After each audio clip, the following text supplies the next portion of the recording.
So I'm a recovering perfectionist, but the constant, never-ending embrace of the importance of mistakes is like a big part of our family culture.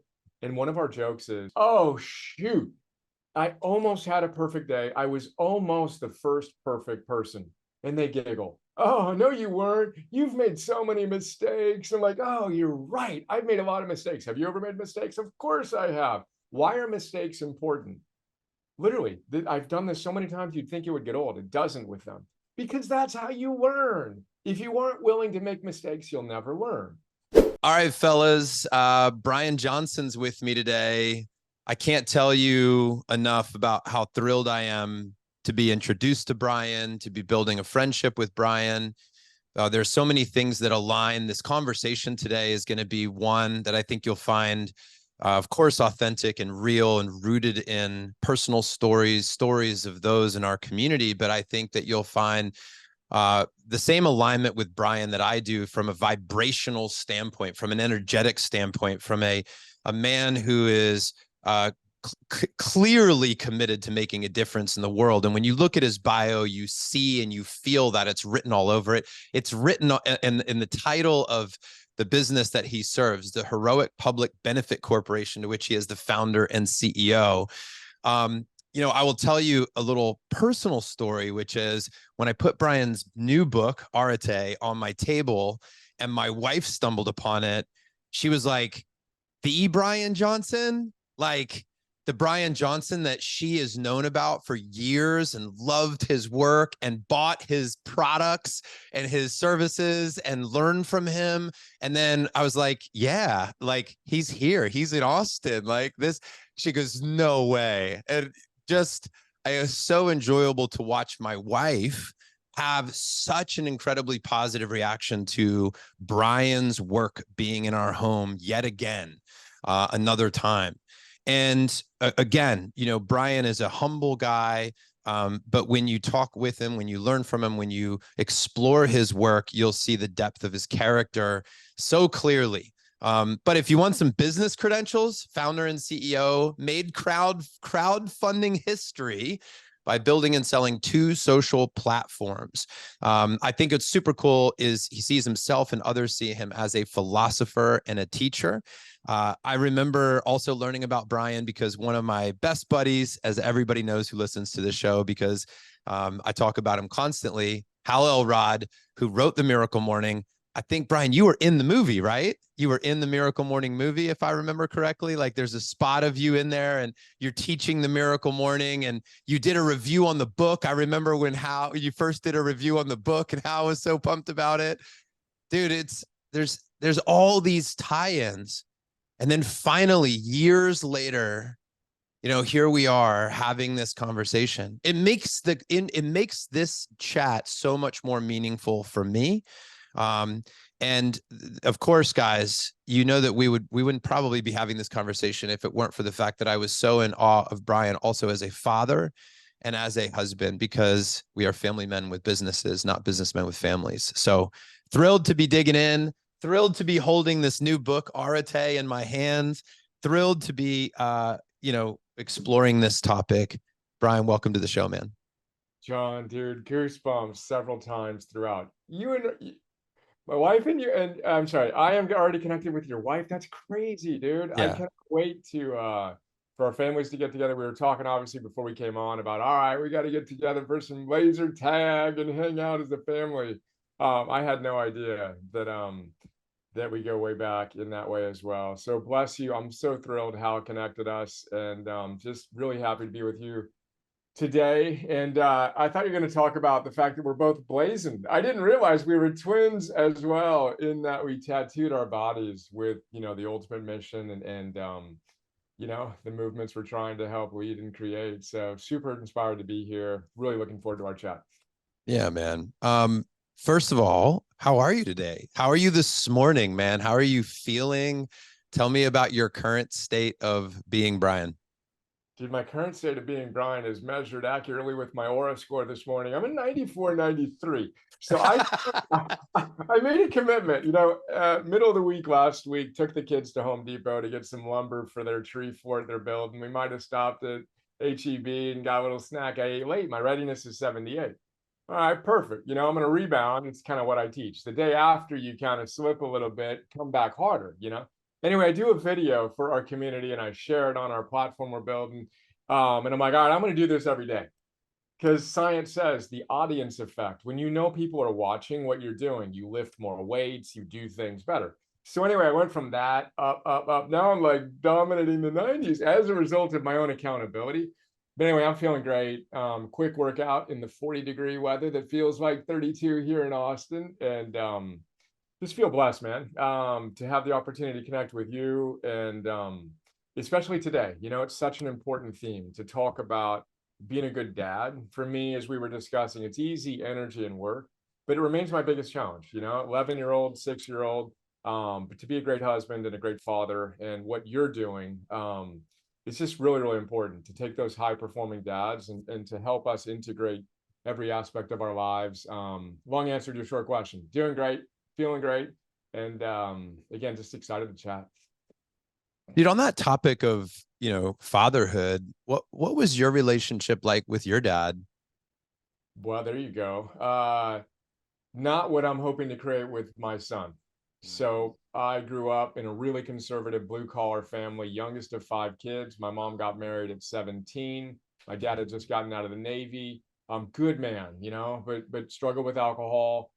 His dad struggled with alcohol and ended his own life. And I can joke now, you know, but in many ways, it looks like I lost both the environmental and the genetic lottery.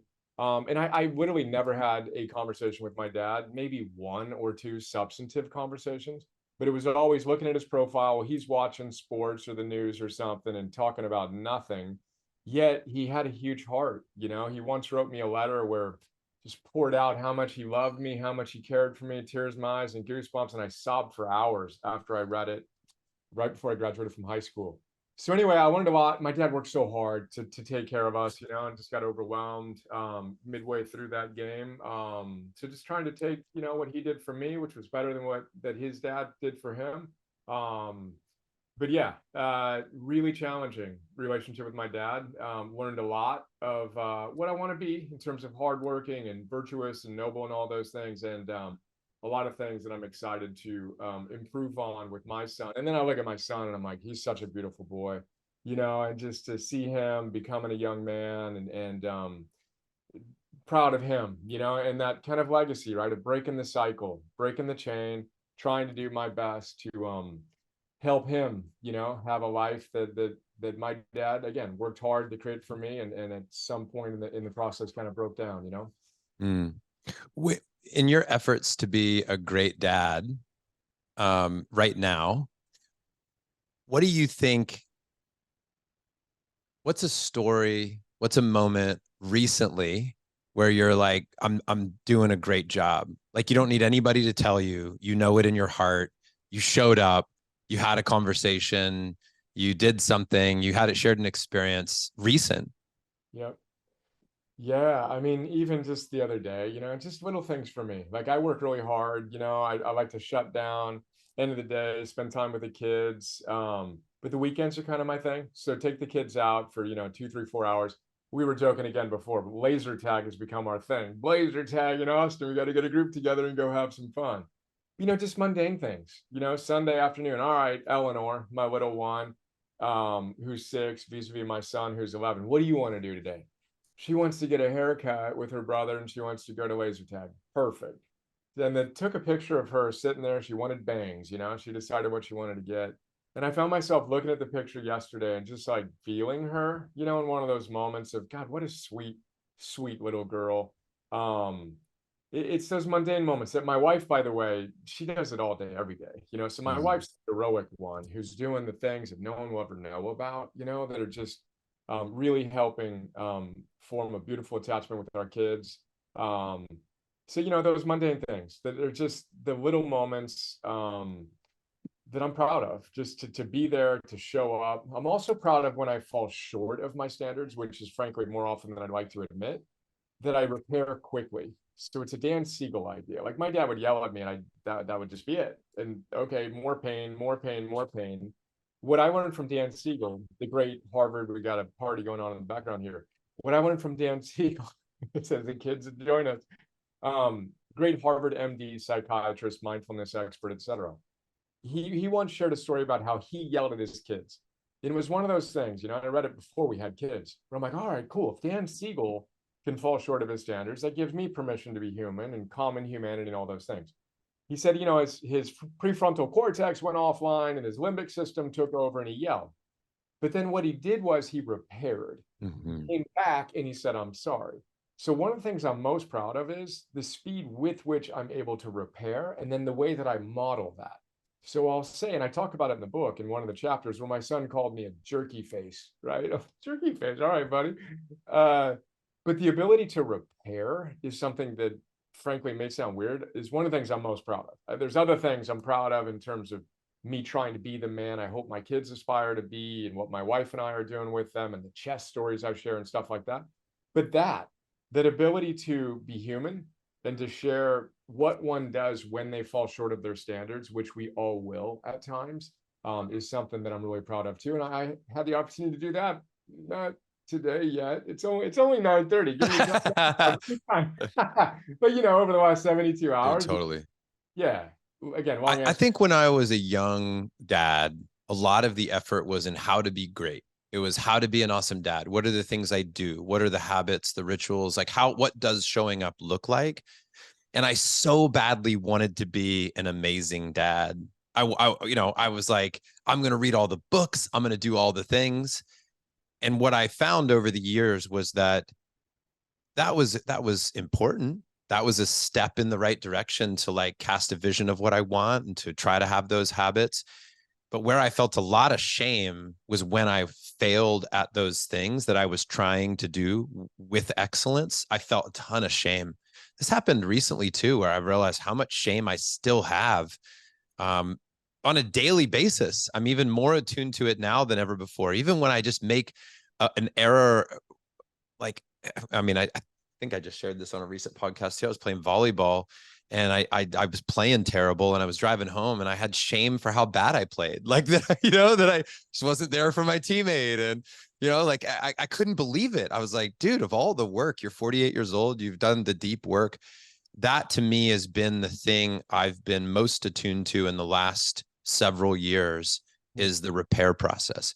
And not just even with my kids, but with myself. Like if I don't know how to repair with myself as a dad, it's very hard to learn how to repair it with them.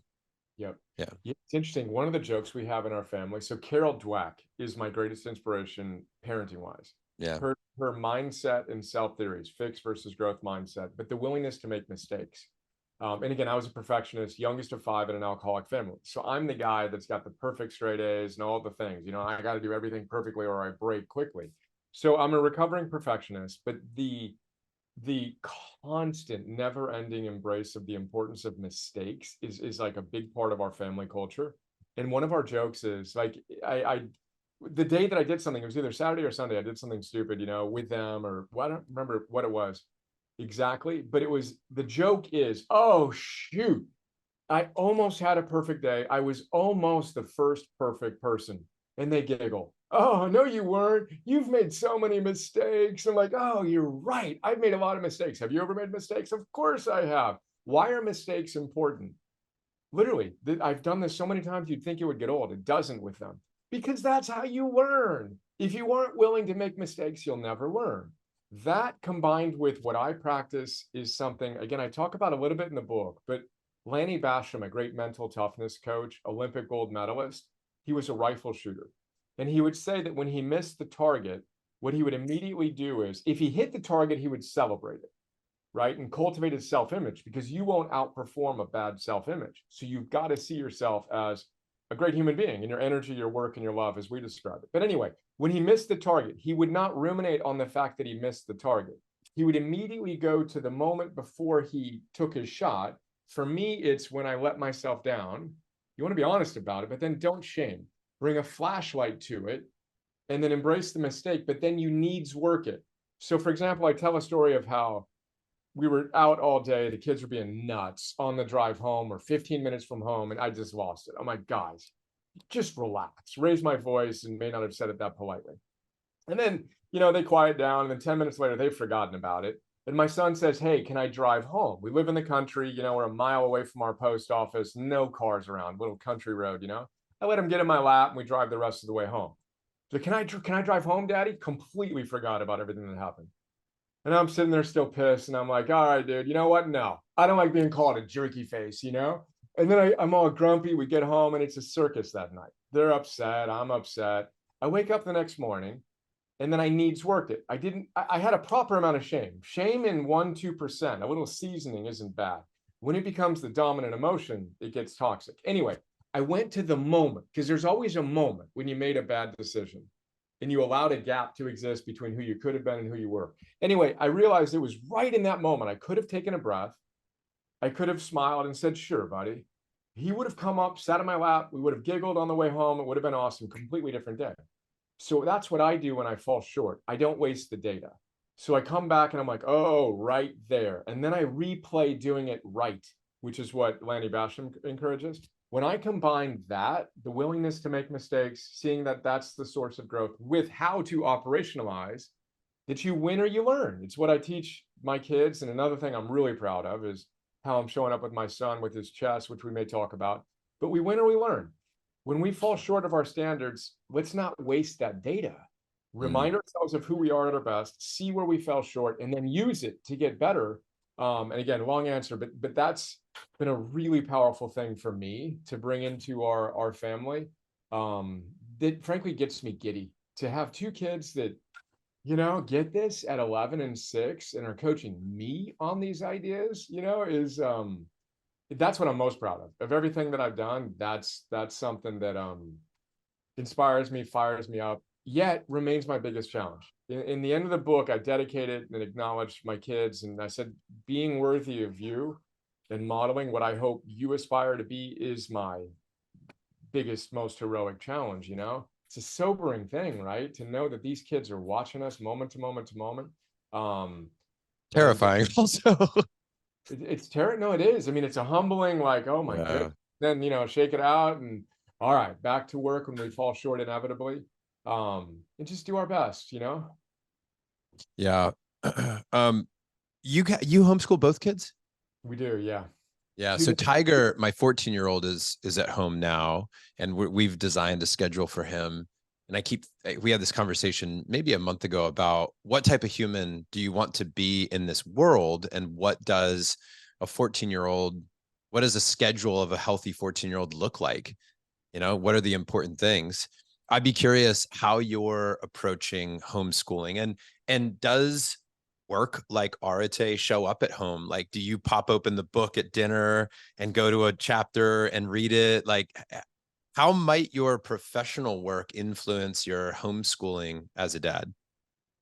Yeah, I mean, by the way, with respect to the fact that all of what you just shared is an example of how your professional work influences your homeschooling. That's it. And again, my number one thing with parents is, in all the coaches we train, is be a radiant exemplar. Yeah. Be a walking embodiment of your philosophy.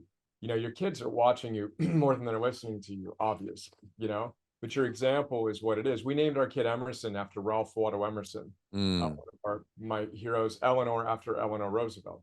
But Ralph Waldo Emerson says, who you are speaks so loudly, I cannot hear what you say. So rule number one for us and our family is be the change you want to see, be the embodiment of the ideals.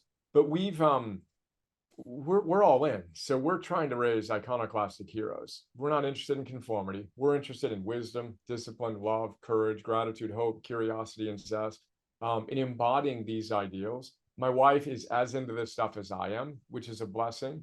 And so between the two of us, this is just who we are. It's our culture, you know? So my daughter was talking about melanin yesterday, you know, and the importance of doing this and that. I'm like, melanin, I know what melatonin is. Remind me what melanin is, you know, and why the summer is different than the winter, but they love it. You know, we were nervous that they would rebel, and perhaps certainly they will at certain points. But they understand the fact that overconsumption of sugar leads to sickness and leads to obesity and diabetes and other things that they don't want, you know, and so when we go out, it's not hard for them to say no to the food that isn't food. Yeah. There's a question mark for us, but we're proud of how we show up. and they're proud of how we show up. You know, we're trying to train leaders here. We don't need more conformists. But anyway, again, long non-answer to your question, but it's just who we are. So frankly, he knows he's in the book, you know, he's like, whatever, I know that stuff. Like, it's just a fun, playful thing, you know, and he's right, because he's into chess. So we go on these weekend trips now. And I Yeah. went from Cal Newport and I, deep work, et cetera, talked about the shift from, he's now 11, right? So he got into it at 10. I went from trying to help out mom, and I felt like I was a pretty good dad, certainly tried to be, to feeling like now I can actually be a dad. So now, you know, he beats me at chess now. Don't listen to me on chess, but I know a thing or two about mental toughness, about peak performance, about protocols before our matches. So we're going out on these weekend trips, just me and him. And my favorite thing is falling asleep holding his hand, you know, Yeah. and those moments where I can truly be, tears in my eyes, goosebumps, you know, that at my vantage point, the dad that's able to help bring forth the best within him, which is what the word parenting means, as you may know. The word parent means to bring forth. So that's our my wife and I's fierce commitment is, how do we bring forth the best within them? He knew how to make a fire before he knew how to read. I mean, he's Mm. 9 years old and he's still not particularly proficient at reading at the time. You know, he was, so we really allowed him to find his own pace, set his own schedule. We're more unlearning than homeschooling, but we kind of Yeah. call it heroic homeschooling. And then he'll spend 6, 8, 10 hours in chess. He got into it and was like, all right, cool, dude, go. Yeah. Let's go. Let's make sure he moves, and he's in bed. It's, you know, 7 o'clock, 7:30 every night, and all the other fundamental things, you know, I'm passionate about. Dude, I never saw I never know exactly where the show is going to go, but it just hit me. There's always a question that emerges for me where the minute I have it in my heart, I'm like, oh, this is it. This is why we're here. I'm so excited to talk to you about what just showed up for me. So I feel and see the clear pattern that's, I mean, other people go, oh, obviously, Jon, but even the backdrop, if somebody wasn't watching this, what's behind you are these incredible faces of people that I'm betting are ones that inspire you, names that, you know, people would have heard about many times before, right? I see Gandhi, and there's these people that you've studied, and then of course there is your philosopher's notes. You know, there of course there is what you know, of you just talked about modeling to your children. So much of it is about what one individual brings to another, right? That's what I see in your world. My question is, how do you personally learn from these incredible people without losing yourself? Or how do you keep yourself, Brian, like what emerges from within you versus the copying, if you will, of models from other people that can sometimes lead to you like, well, it worked for them, I'm going to do that, but it's not really like who you are. And I know that and maybe you can speak to this too, because I know the word virtue is very important for you, right? To live a virtuous life. I want to talk about that. And maybe that's the question within the question is like, to live a virtuous life, how do we look at all these people around us? How do children look at their parents and model some things, model success? But how do we ultimately know the seed that was within us that is meant to grow? How Yeah. do we attune to both of those realities successfully? If that Yeah. question has Oh, any dude. clarity to it. Goosebumps. So as you mentioned, on my wall, I've got a bunch of my heroes, right? So I've got Gandhi, Eleanor Roosevelt, Marcus Aurelius, you know, um, Aristotle, Phil Stutz, you know, but I've also got my kids, which is where I thought you were going to go. So I've got Yeah. my kids up there, which is a whole nother chat. But one of the things I talk about in my work and in the book is, for example, I've got Gandhi, and above me right now, I have Winston Churchill. You can't see it, it's off screen. Now, Gandhi and Winston Churchill are two of my heroes. They lived in the same era, and they couldn't be more different.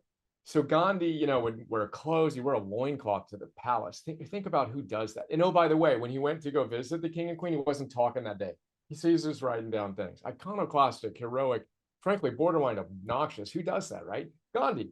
Now, Churchill, on the other hand, where Gandhi was frail and all this stuff and would go days without talking, Churchill's portly, would rarely stop talking, super ambitious, you know, whatever.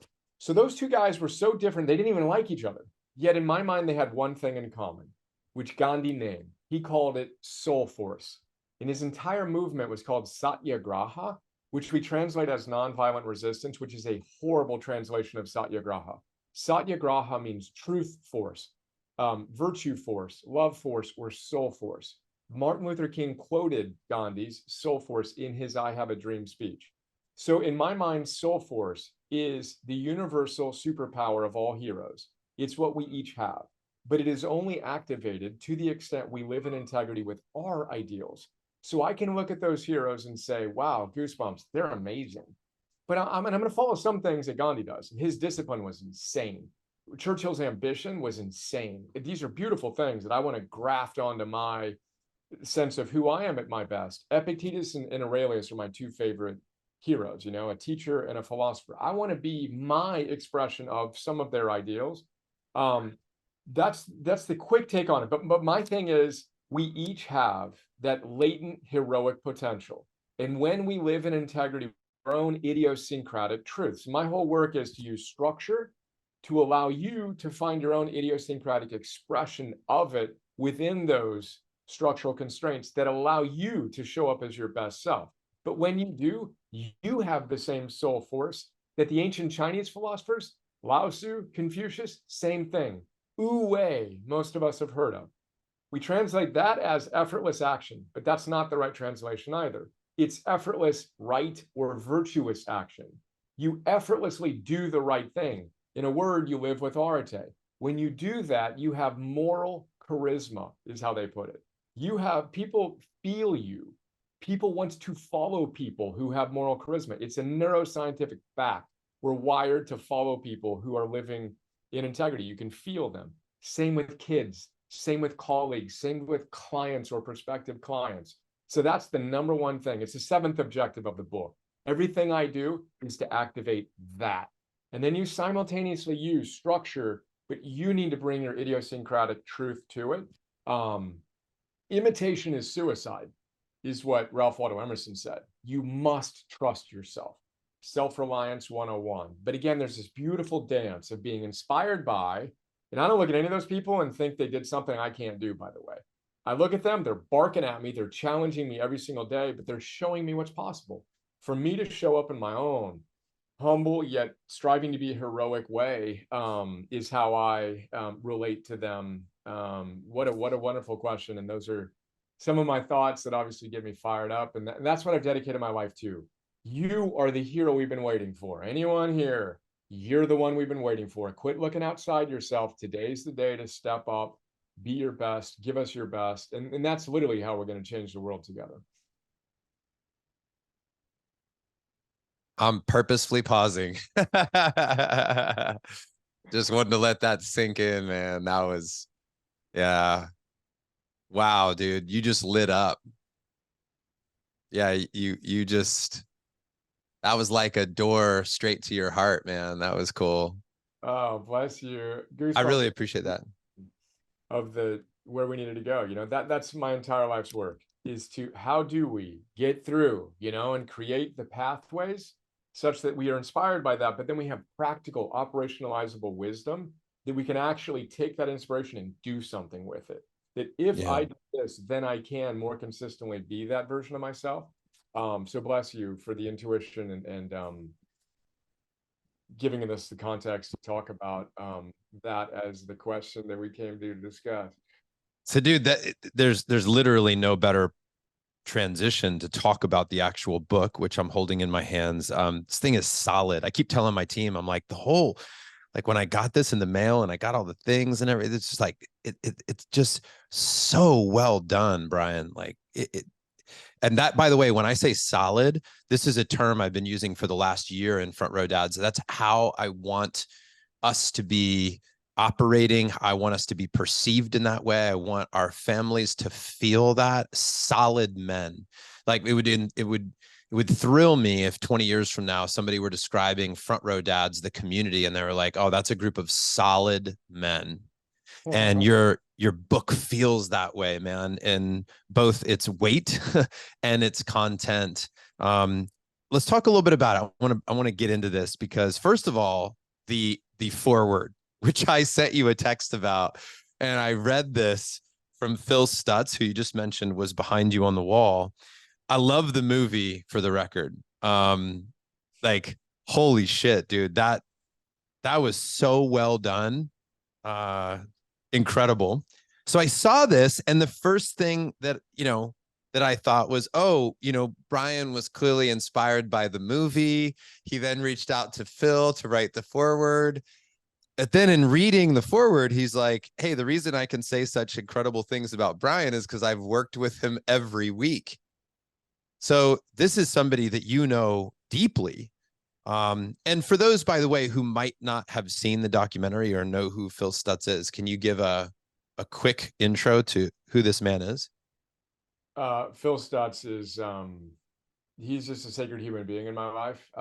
He is my coach, my spiritual father. We've worked together 400 times, one-on-one sessions over the last going on 8 years. He happens to coach, a lot of Hollywood's elite, including Jonah Hill, who featured him in his documentary on Netflix called Stutz. He's just an iconoclastic, beautiful human being who wrote The Tools, which I read, sent to everyone on my team, interviewed him a year or two later, and then just felt this deep, deep connection. So Phil is, he's a national global treasure in my mind. Beautiful human being who does what great coaches do, which is sees your potential, is believable in being able to connect you from where you are to where you want to be. Goosebumps every single week for the last almost 8 years now, twice a week for 2 years. He and I connected, and yeah, really shaped the way that I think and the way that I show up, and feel blessed to have him in my life. And yeah. How'd you find him? No, so the tools. So I read the tools, I loved it. Then I actually sent the tools to my buddy Trip Lanier, who's got a show called The New Man Show. He interviewed Phil and his co-author Barry. So then I'm like, all right, dude, I'm gonna interview some people. I want to interview Phil and Barry. She's like, no problem. So he introduces me to the two of them. And then, Phil, Barry is his protege. And I had to decide I wanted to work with one of them, right? They were both open, and I'm like, all right, which one am I going to work with? It's like you got Yoda, and then you got Obi-Wan, Kenobi. I'm like, you got to go with Yoda. You have to go with Yoda in that decision, right? So anyway, met him after I had read his book and interviewed him, and then again just hit it off, and again blessed. Dude, it's his. One of the things I loved about the movie was how he would take his drawings and he would articulate them through drawings. I was at dinner the other night with a coach who was breaking down a philosophy that I had heard many times. And he just on the table, this was in Austin at a place called Perla's, right on Congress. You might know the restaurant. And they have these paper tablecloths, and he's just drawing on the paper, on the tablecloth. The fact that he was able to draw his vision translated to me so well. And then I was able to, at like a couple nights later, I was drawing in the dirt the image that he was drawing for me for another person who was saying, wow, I can see it. I can see what you're saying. And I think he did such a great job with that. One thing I'll say about Phil Stutz, and then I want to dig into the book, is he said about you, he said he's developed a training program for the soul. And I also love the thread that we're tugging on of this soul force, and that what he wrote right there, he's developed a training program for the soul. When he wrote that, I wanted to lean in. I wanted to read further. And the other thing I want to compliment you for, I love these little bite-size stories, bits of information. The way that you've written this book allows me to pick it up, turn to a page if I want, let fate decide. When I was younger, Brian, I don't remember who wrote this book, but my dad gave me a book, or maybe I just found it in the house somewhere, called Discovering the Laws of Life. Dude, I don't even know where the book is. I don't know who wrote it. I should probably look it up. It hit me this morning when I was flipping through your book that I loved waking up each day and letting fate decide what I was going to read. There's something about that. And your book has that same vibe. So in the spirit of that, assuming that, Brian, you don't know, right? You don't know what is on every single page and page number. Pick a number between you know, somewhere between, you know, 100 and 900. Any number that comes to your heart right now. And I'm going to turn to that page and I want to talk about that. So what comes to you right now? Oh, it blinked for me for a second. In the spirit of, and then pick a number, and then I lost Between 100 and 900. Let's let fate decide. Pick a number that comes to your heart right now. on page 300. What do we got? Page 300. Let's see where we are. All right. Okay. The closest to page 300, 299. So this is where it fits. Compassion versus encouragement. It's Ooh, time to have courage together. It wow. begins with all of that leads us back to our redefined sense of love we chatted about in our first objective. We'll start integrating our love practices as we architect our masterpiece days in our next objective. Love. I remember you talking about this. This was like the heart of a hero, right? This is sort of like the force behind it all. Talk to us about this compassion versus encouragement. Yeah, so the word hero is an ancient Greek word. In ancient Greece, they didn't come up with a word for hero that meant tough guy or killer bad guy. The word hero etymologically means protector. So a hero is a protector, and I want to redefine that, and I want to reintroduce Arete into the cultural vernacular. But a hero has strength for two, and a hero does the hard work to have strength for two, and a hero's secret weapon is love. So that's a really, really important foundational part of my philosophy and my work is redefining what it means to be a hero. We are all called to be heroes, protectors of our values, our virtues, our families, our communities, our world, etc.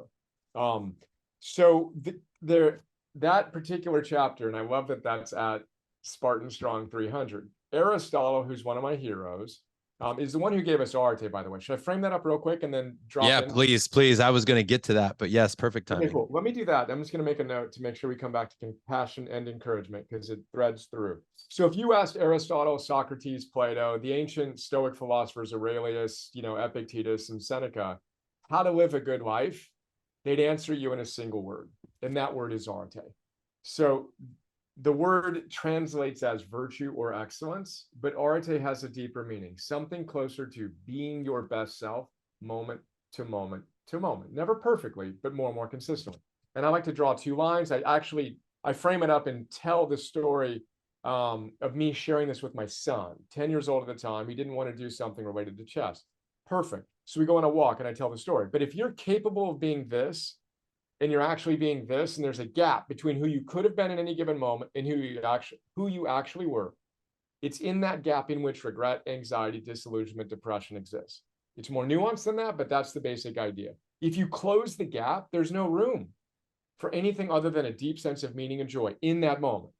That's Arete, closing the gap between who you could be in the moment, not who you think you should have been over the last 20 years to now, but in the moment, showing up. And when you do that, you live with what the Greeks called, you experience eudaimonia, which means good soul. It was the summum bonum, the greatest good of ancient Greek and Roman Stoic philosophy, to experience that. And you only can experience that by living in integrity with your values, living virtuously, living with Arete.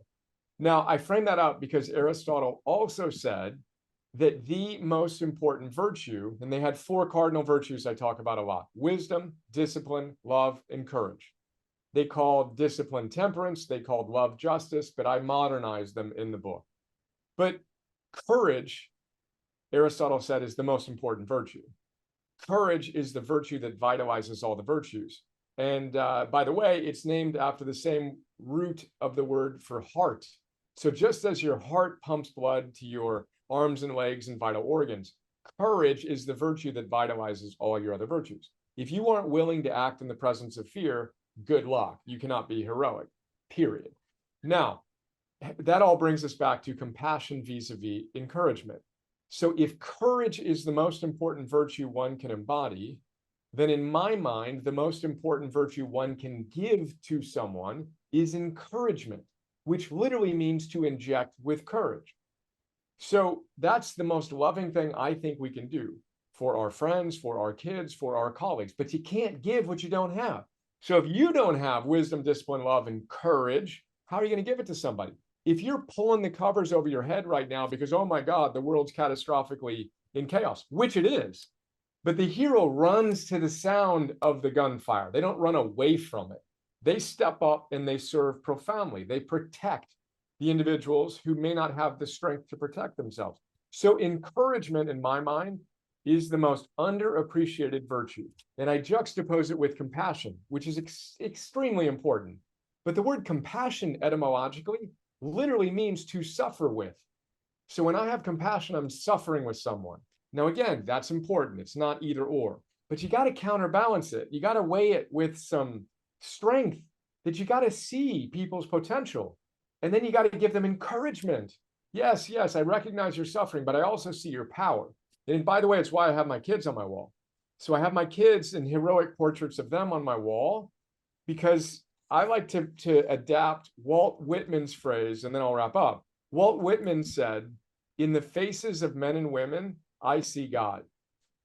I say in our coaches, I teach, in the faces of men and women and my kids and you and my colleagues and my team and everybody else we serve, I see heroes. So I see the heroic best in people. And then I want to encourage them to express that. And then I want to give them the practical tools, by the way, so they actually feel empowered to do it. Because otherwise, this is all warm and fuzzy and we're fired up, but we don't know what to do with it.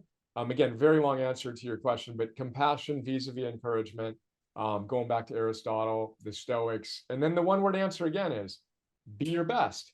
In any given moment, you may need more wisdom, discipline, love, courage, gratitude, hope, curiosity, or zest. Arete is kind of the meta virtue of all of those virtues. So you got to slow down long enough to say, all right, I'm being hit by life right now. What's my best possible response? And then get better and better at that by practicing, falling short, learning, picking yourself up, and doing your best again, moment to moment to moment. Man, I love that fate led us to this, because it just seems so perfect that, in the complicated, or what could feel like a complicated world of parenting and marriage and family and business, and the calendar that seems to be in some ways very exciting, but there's like 1,000 things pulling at my attention, from I need to put grass seed down, to where's the soccer game tonight, to is there the healthiest food in the fridge, to how's my mom, to like the life pull of 1,000 things. It's essential that we have these simple models, these simple beliefs, to sort of find center or find our path again. And when you talk about compassion and encouragement, that there's a part of my heart that leans into that, of like, that's it.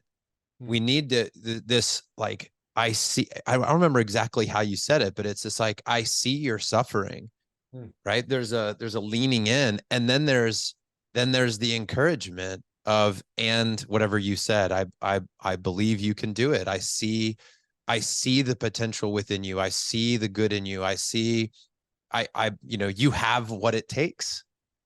Yep. Yes, I see you're hurting, and you have what it takes. And let's go. And then we need you. This is the hero's journey. The hero's journey is you're called to adventure and you face dragons. So we're seduced to play the wrong game, which I talk about in the book. You got to know the ultimate game. And then you're seduced to think that it should be easy. So then when you inevitably get knocked down, or let yourself down at your team playing volleyball, or yelling at your kids, and, oh my God, something's wrong with me. No, dude, this is hard work. We're in a real gym, lifting real weights, dealing with real bullets in our lives. It's supposed to be hard, is rule number 1 of objective 2 in the book.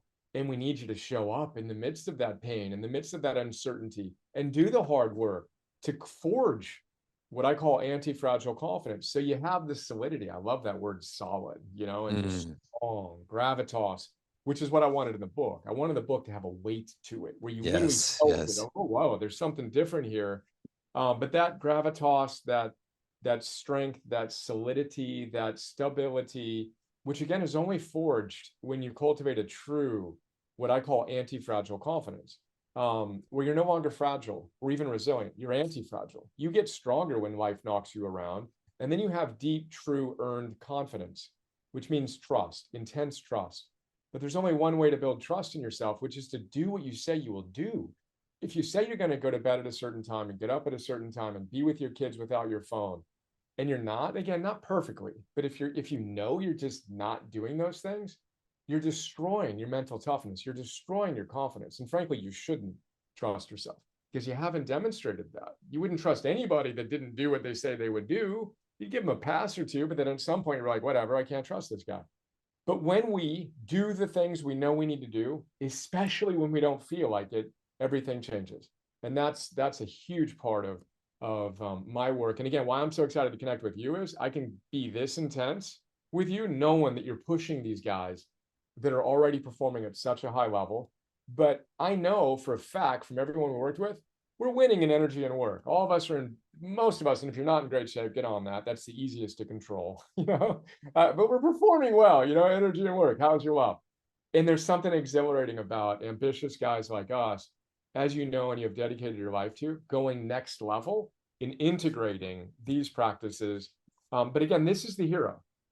I forge strength principally from my kids, from my wife, from my friends, for our team. That's the source of the discipline, the love is driving the whole show, and just making that connection that this little choice I'm making right now is affecting every single thing that I care about. And then it becomes fun, by the way, very importantly. This isn't a chore list. This isn't oh, I got to go do this now. No, it's, dude, you're capable of so much more. What would happen if you got more clarity on who you are at your best and you did that with a deeper level of, ferocious commitment? Then it gets exciting. It becomes fun, less joyless urgency, more joyful, palpable urgency, but there's an enjoyment, a eudaimonic joy that it embraces the hardship, it embraces the beauty, the pain, all of it comes together. That's the eudaimonic ideal that the ancients talked about, that I'm obviously so fond of. Guys, if you've enjoyed this conversation with Brian, then you can see him live at Front Row Dad Live, December 6th through the 8th in Austin. I can't wait to have Brian on the stage, in the crowd, with the group. When I think of epic fathers, epic businessmen, epic humans that I want to surround myself with, Brian is there. And I can't believe we're going to be hanging with him in person. So I hope for all of you who are already signed up, then you can celebrate this fact. And for those of you who aren't signed up, please take the action, invest in yourself. Imagine being able to say to your kids, hey, I'm investing in being a better father. It's something, I wrote this yesterday in a message where a lot of business guys will invest in masterminds for their businesses. They'll invest to grow as businessmen. But if family really is first, if family is the most important thing, which those men will often say, why do we think we shouldn't invest in training as a father? Why do we think we shouldn't invest time and energy to have conversations around how we grow our families? If we care to structure our businesses and set intentions and write values and make plans and all of that for our business, shouldn't we put the same, if not more, attention into our families? I think that's actually the way that we will heal the planet. I think that's the way we save the world. I think that's the way we not just leave a better world for our kids, but leave better kids for our world.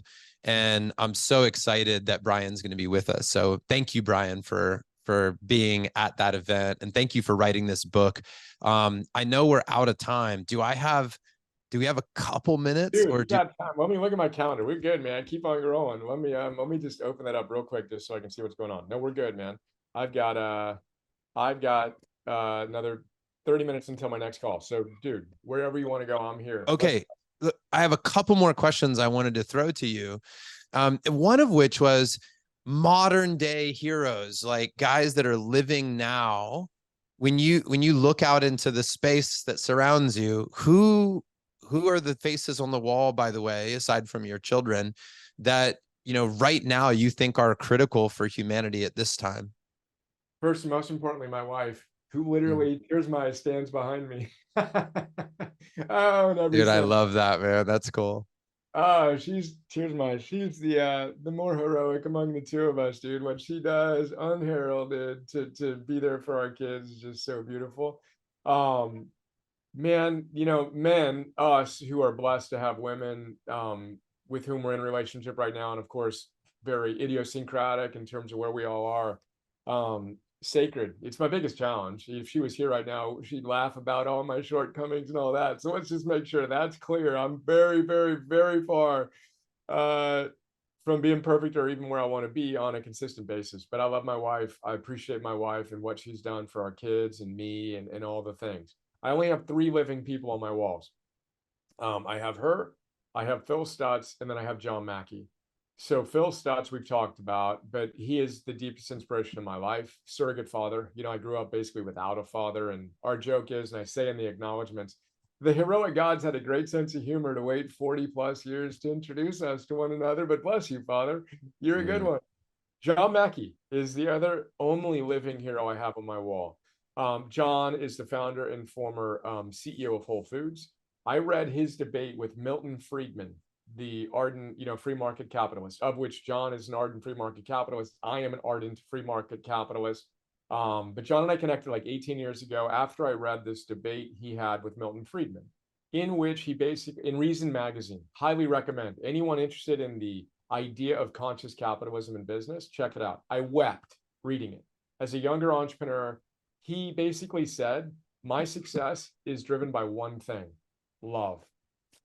It's just amazing. And Reason Magazine, hyper intellectual, rational thinker who knows that a multiple stakeholder model is the only way to succeed at the highest levels. So purpose-driven organizations win. Those who care about their team, their customers, the environment, of course they're investors in making money, but we're a public benefit corporation, and the ideals of conscious capitalism are really important to me. So John's on my wall. He's looking at me right now. His new business is called Love Life.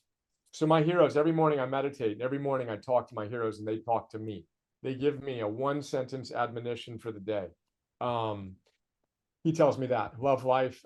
Phil tells me, you better love pain, uncertainty, and hard work today. It just pushes me, which is a big part of his documentary, as you know. But anyway, those are my 3 living heroes. And then I'll say too, I've got myself behind me. I got myself up there as well, staring at me, bookended by Aurelius and Abraham Lincoln. And I think that whenever I give an exercise to our community, I have them imagine their 2 favorite heroes, right?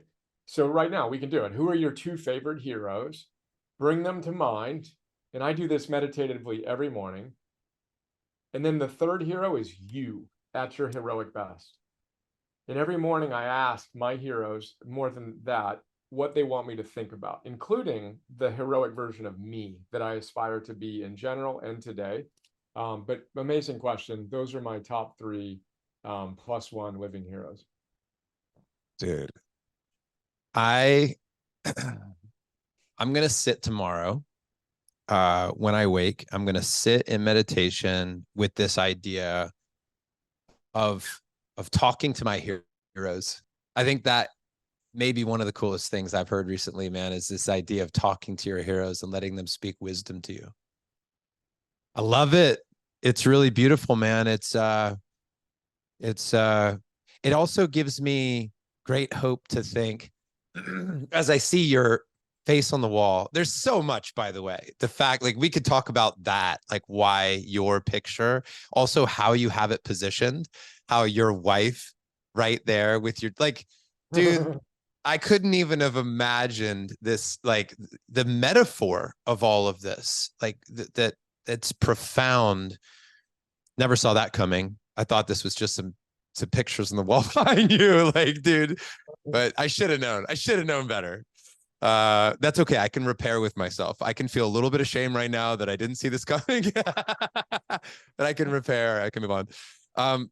But I love this, and I love what you've given to our men to think about the heroes in their life. I love that you can give to our men the idea of considering them being a hero to their kids. And where I was going with this just now is like, I wonder how fun is it to think about my kids having a conversation with me at some point in their lives And really maybe what they're tapping into in that, when they, let's say I've passed on and they're talking to me and they're looking for wisdom, if I'm so blessed that they will call me their hero and they're looking to Father for wisdom, and I've passed on, and they're listening for some word, they're probably listening to in their heart something that emerges from from all of the time that we shared together.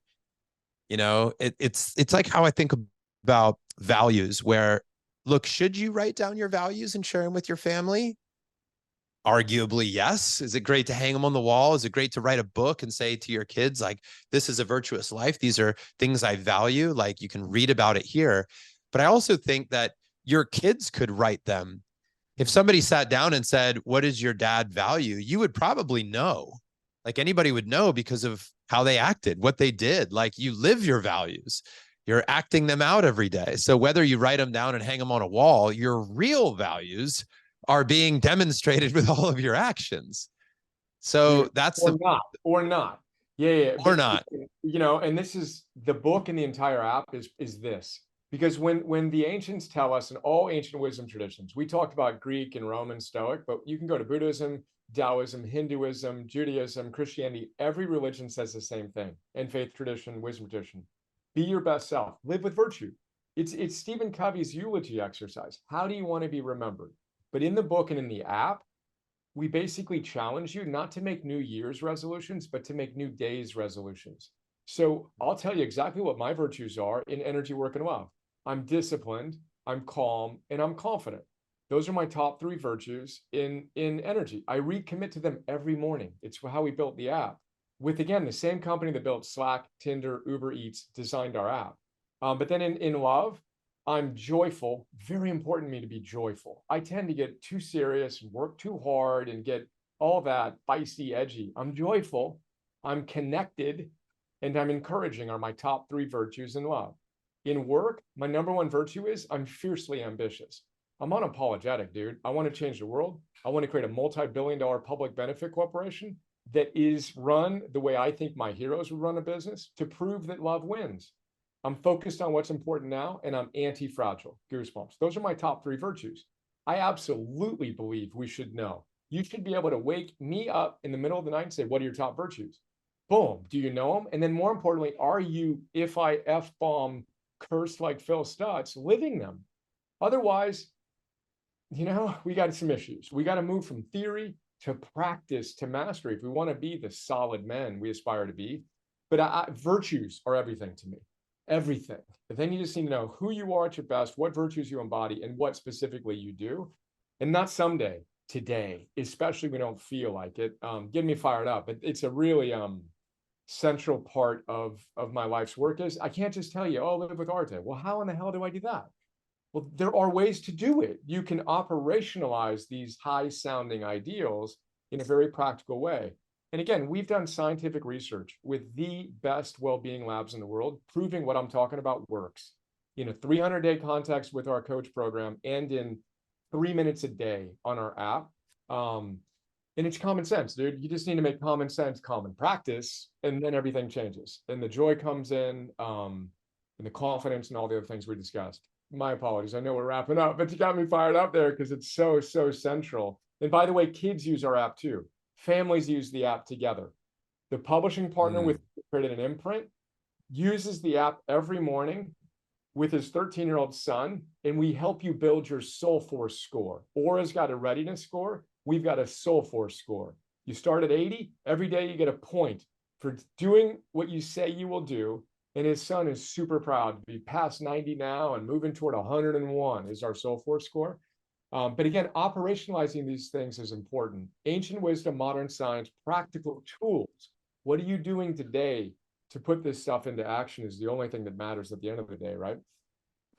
Well, we can go full circle here back to the beginning where we talked about Stutz and the foreword of your book. He talked about you. I was very inspired when he was like, he talked about, and I'm not quoting him directly, but he talked about your appetite, not just for learning, but how quickly you could implement what you were learning.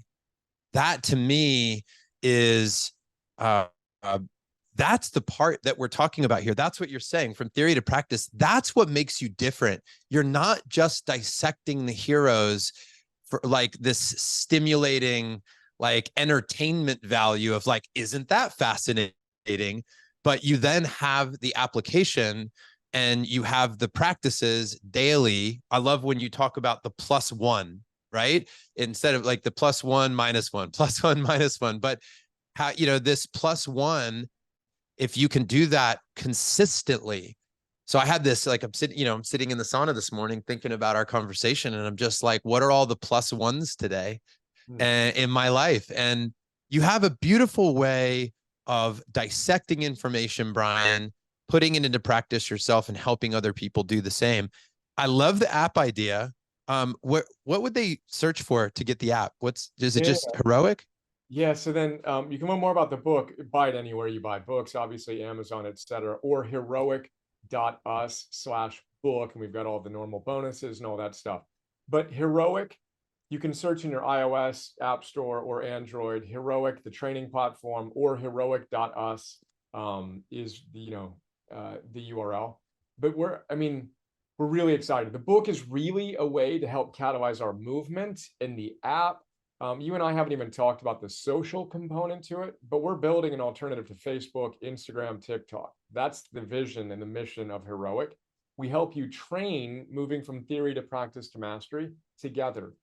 And that's the fastest way to change your life, is to be part of a community. And you know this, the guys listening to your show right now have more in common with one another than almost anyone else in the world. But where do they connect?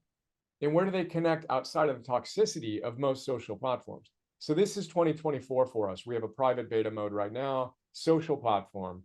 But you combine all of this, and this is how you change one person's life. If you can do that, which we can, and of course you can as well. But when we come together and it's a community of heroes connecting with other communities of heroes, we literally fundamentally, I believe, can change the world. So heroic.us or Heroic training platform in your app store. You can learn more about some of the things we talked about and all the things we didn't talk about. Philosopher's Notes. I got a ton of content that you may enjoy. That was kind of the priming, if you will, for the book, which is 451. We didn't say it out loud, but 451 of the absolute best life-changing ideas I've studied over the last 15, 20 plus years now. Dude, I so enjoyed this chat. I'm on fire.